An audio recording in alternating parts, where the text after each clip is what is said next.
വർത്തമാനകാലങ്ങളുടെ യാത്രാനുഭവങ്ങളുടെ scan report. CT William scan reporter.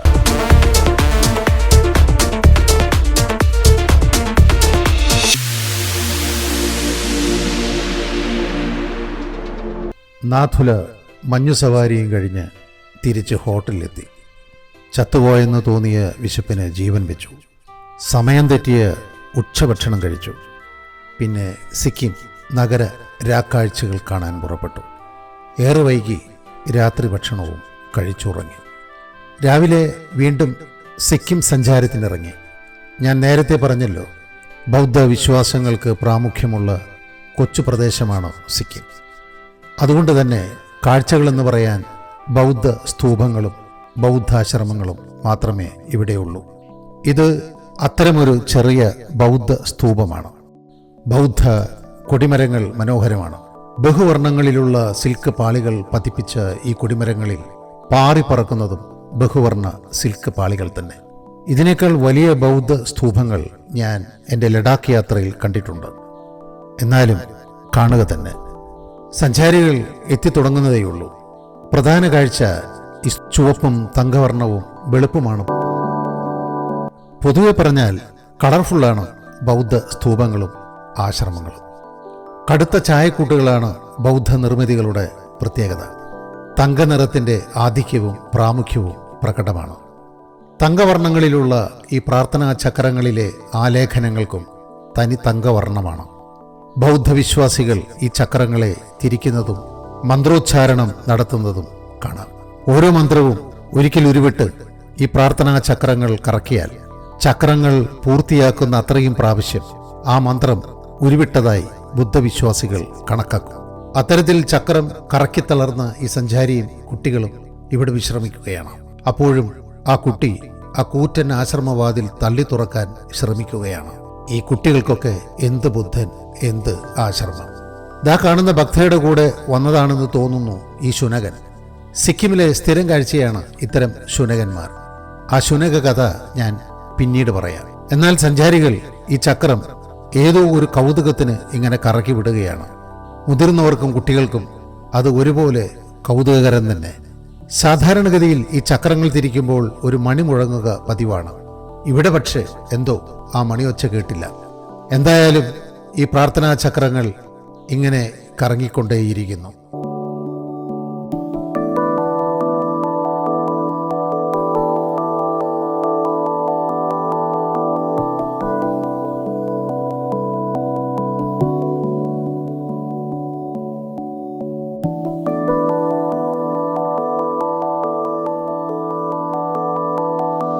മിക്കവാറും എല്ലാ ബൗദ്ധസ്ഥലികളും ഹരിതാപമായിരിക്കും.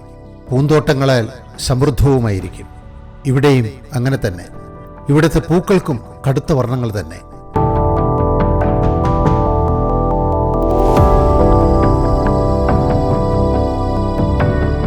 ഇവിടെ ഇങ്ങനെ ചില പ്രാർത്ഥനാചാരങ്ങളും ദൃശ്യമാണ്.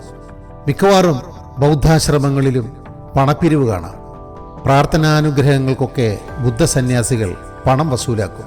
ഇവിടെ നടക്കുന്നതും അത്തരമൊരു പ്രാർത്ഥനാചാരമാണ്.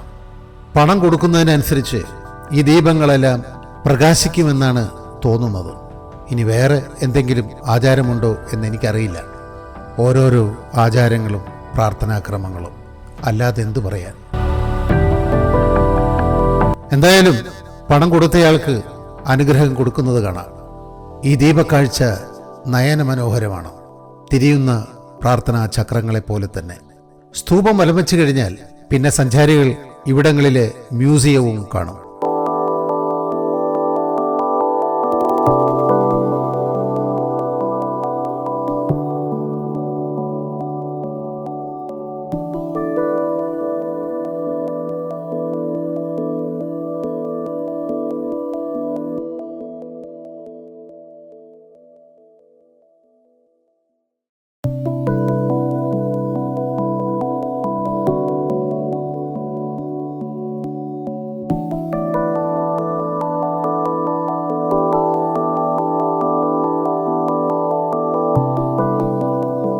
ഈ മ്യൂസിയത്തിനോട് അനുബന്ധമായി കിടക്കുന്ന സ്റ്റാളിൽ നിന്ന് ബൗദ്ധ കൗതുകങ്ങളും സ്മാരകങ്ങളും പ്രസാദങ്ങളും ബൗദ്ധായുർവേദ മരുന്നുകളും വാങ്ങാം.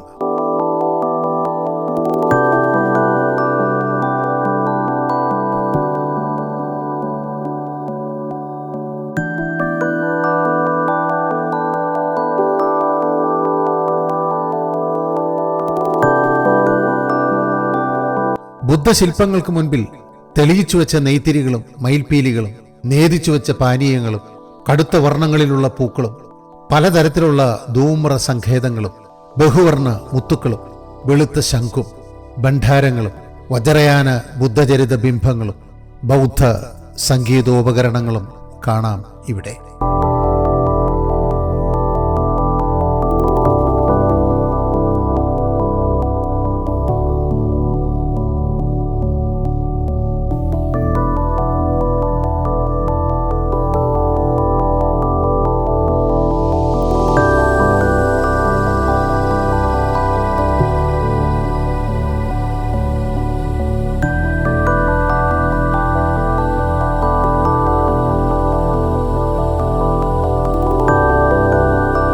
ഈ ബൗദ്ധ സ്തൂപവും കണ്ട് ഞങ്ങൾ എത്തുന്നത് ഈ ബൗദ്ധാശ്രമത്തിലാണ്. ഇതാണ് ഗാങ്ടോക്കിലെ എൻചി മൊണാസ്ട്രി അഥവാ എൻചി ബൗദ്ധാശ്രമം. ബുദ്ധിസത്തിന് മഹായാന ഹീനയാന എന്നൊക്കെ പറയും പോലെ വജ്രയാന ബുദ്ധിസം എന്നൊരു ശാഖയുണ്ട്. 1840 സ്ഥാപിതമായ ഈ ബൗദ്ധാശ്രമം വജ്രയാന ബുദ്ധിസ്റ്റ് വിശ്വാസികളുടേതാണ്. പതിവ് പോലെ ഈ ഒതുക്കുകൾ കയറി ചെല്ലുന്നത് ഒരു ബൗദ്ധ സ്തൂപത്തിലേക്കാണ്. കഥയൊന്നും അറിയാതെ സഞ്ചാരികൾ പ്രാർത്ഥനാ ചക്രങ്ങൾ തിരിക്കാൻ തുടങ്ങി. ഇവിടെ നിന്നാൽ സിക്കിമിന്റെ വിദൂര കാഴ്ചകൾ ആസ്വദിക്കാം. കാലാവസ്ഥ അനുകൂലമെങ്കിൽ കാഞ്ചൻജുംഗ പർവ്വതനിരകളും കാണാം. അതിവിശാലമായി കാണപ്പെടുന്ന ഈ ആശ്രമം ആരംഭകാലത്ത് ഒരു സാധാരണ കുടിലായിരുന്നു. ബുദ്ധിസത്തിലെ താന്ത്രികാചാര്യനായ ലാമ ദ്രുപ്തോപ് കാർപ്പോയാണ് ഈ ആശ്രമത്തിന്റെ ആശീർവാദ കർമ്മം നിർവഹിച്ചത്. അതുകൊണ്ട് തന്നെ വിശ്വാസികളുടെ താന്ത്രികാചാരങ്ങളും ഇവിടെ കാണാവുന്നതാണ്. അതിവിശാലമായ ഈ ആശ്രമമുറ്റം നിറയെ കടുത്ത വർണ്ണങ്ങളിലുള്ള പൂക്കളാണ്. ശില്പഭംഗിയുള്ള ഹരിതാപമായ വൃക്ഷലതാദികളും കാണാം. ഒരു കൂറ്റൻ കൊടിമരത്തിന് ചുറ്റുമാണ് ഈ ബൗദ്ധാശ്രമത്തിലെ ചേതോഹരങ്ങളായ ബൗദ്ധ വാസ്തു നിർമ്മിതികൾ. 1909 ഈ പരിഷ്കൃത നിർമ്മിതികൾ ഇവിടെ ഉണ്ടാവുന്നത്. ചൈനീസ് പഗോഡ നിർമ്മിതി ശീലം നമുക്ക് അവിടെ കാണാം. ഇവിടെ 50ഓളം ബുദ്ധ സന്യാസികൾ അന്തേവാസികളായിട്ടുണ്ട്. കടുത്ത ഛായക്കൂട്ടുകളിൽ തീർത്ത ഈ കൊടിമരത്തറയും പശ്ചാത്തലത്തിലെ ബൗദ്ധ സൗധങ്ങളും അതിമനോഹരമായ കാഴ്ചയാണ്. സഞ്ചാരികൾ ഇവിടെ സെൽഫി എടുത്ത് തിമിർക്കുകയാണ്. 1947 ഈ ആശ്രമത്തിന് ചില നാശനഷ്ടങ്ങളൊക്കെ സംഭവിച്ചെങ്കിലും 1949 അതെല്ലാം പുനർനിർമ്മിക്കപ്പെട്ടു. ഈ അടുത്ത കാലത്ത് തുടർച്ചയായി ഉണ്ടായ ഭൂചലനങ്ങളിലും ഈ ആശ്രമത്തിന് സാരമായ കേടുപാടുകൾ സംഭവിച്ചിരുന്നു. കടുത്ത വർണ്ണങ്ങളിൽ കുളിച്ചു നിൽക്കുന്ന ഈ ആശ്രമ ശില്പങ്ങളും ബഹുവർണ്ണ കൊടിതോരണങ്ങളും മലർവാടികളാൽ അലങ്കൃതമായ ആശ്രമ പരിസരങ്ങളും പ്രകൃതി രമണീയമാണ്. ഒരു ചെറുകുന്നിൻ മുകളിലാണ് ഈ ആശ്രമം സ്ഥിതി ചെയ്യുന്നത്. അതുകൊണ്ട് തന്നെയാണ് ഈ ആശ്രമത്തെ ഏകാന്തതയുടെ ആശ്രമം എന്ന് വിളിച്ചു പോരുന്നത്. എൻചി മൊണാസ്ട്രിയുടെ അർത്ഥാന്തരവും അതുതന്നെയാണത്രേ. വിശ്വാസ പ്രമാണങ്ങളും ഐതിഹ്യങ്ങളും അനുസരിച്ച് കാഞ്ചൻജുംഗ പർവ്വതമാണ് ഈ ആശ്രമത്തിന്റെ കാവലാത്മാവ്. അതുകൊണ്ട് തന്നെ വജ്രയാന ബുദ്ധവിശ്വാസികൾ ഇവിടെ അനുഷ്ഠിച്ചു പോരുന്ന താന്ത്രികാചാരങ്ങൾക്കും മന്ത്രോച്ചാരണങ്ങൾക്കും അത്തരം വിശ്വാസ പ്രമാണങ്ങളോട് കടപ്പാടുണ്ടെന്ന് മനസ്സിലാക്കാം.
ഈ വജ്രയാന കുടുംബം ഇവിടെ നടത്തുന്ന ഈ താന്ത്രിക പൂജാവിധികൾ നിരീക്ഷിച്ചാൽ നമുക്ക് അത് ബോധ്യമാവും.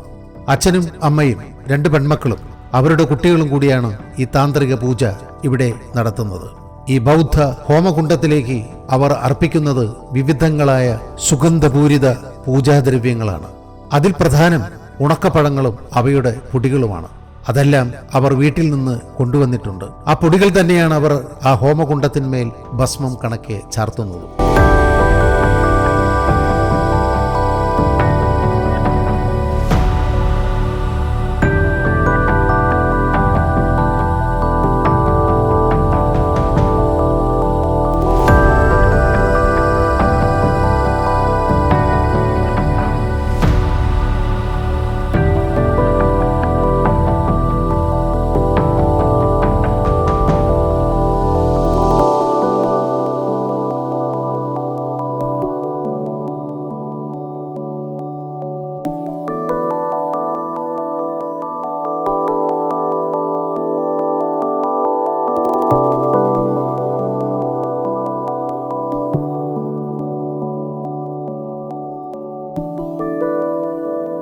പൂജയ്ക്ക് ശേഷം അവർ പ്രകൃതിയിലേക്ക് തിരിഞ്ഞു നിന്ന് ആ ആശ്രമത്തിന്റെ കാവലാത്മാവായ കാഞ്ചൻജുംഗയോട് പ്രാർത്ഥിക്കുന്നു.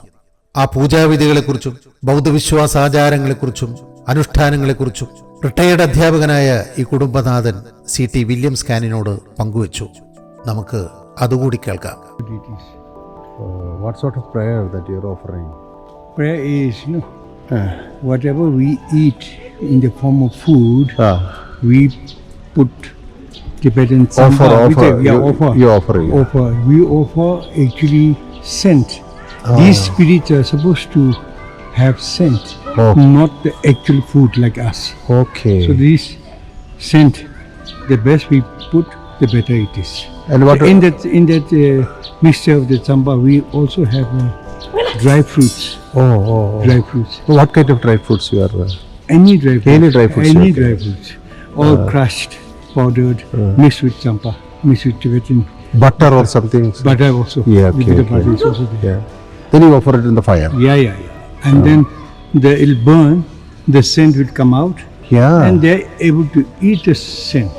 Then what is the blessing you will have after that? So then they are the ones who are the protectors of this area. Oh. So those, my children, when they are born here, so they are in Hindi, Kul Devta. Kul Devta means the local deity who are supposed to protect those who are born on this very And place. you are praying to the tree also? Yeah, not tree. We are praying towards the nature. Towards the north, Tibet. Okay. We are praying for the ending, stopping of the suffering in Tibet. Okay. Thank you. Shall I know your name, please? Tibetan. Okay, you are from? I'm from here only. I am an ex-teacher. Thank you very much. Thank you very Okay. much. I am Dr. William. Dr. Will. William. I am from Kerala. So you are a kind of blogger? Yeah. Okay. Thank you I very hope much. to see. Thank you very much. Okay, Thank you. Thank you. ബൗദ്ധാശ്രമ പൂജാവിധികൾക്ക് സാക്ഷിയായതിനു ശേഷം ഞാൻ വീണ്ടും സിക്കിമിന്റെ കൊച്ചു നഗരത്തിലെ മഹാത്മാവിനെ ഒരു വട്ടം കൂടി വലം വെച്ചു. പിന്നെ ഹോട്ടലിലെ അത്താഴ വേളയിലാണ് എന്റെ കൂട്ടത്തിലുണ്ടായിരുന്ന വിജയകുമാർ എന്നൊരു സഞ്ചാരിയുടെ വിവാഹ വാർഷികത്തിൽ പങ്കുകൊള്ളാനായത്. വിജയകുമാറിന്റെ 2 വരി ഗൃഹാതുര ഗാനവും കേട്ടു.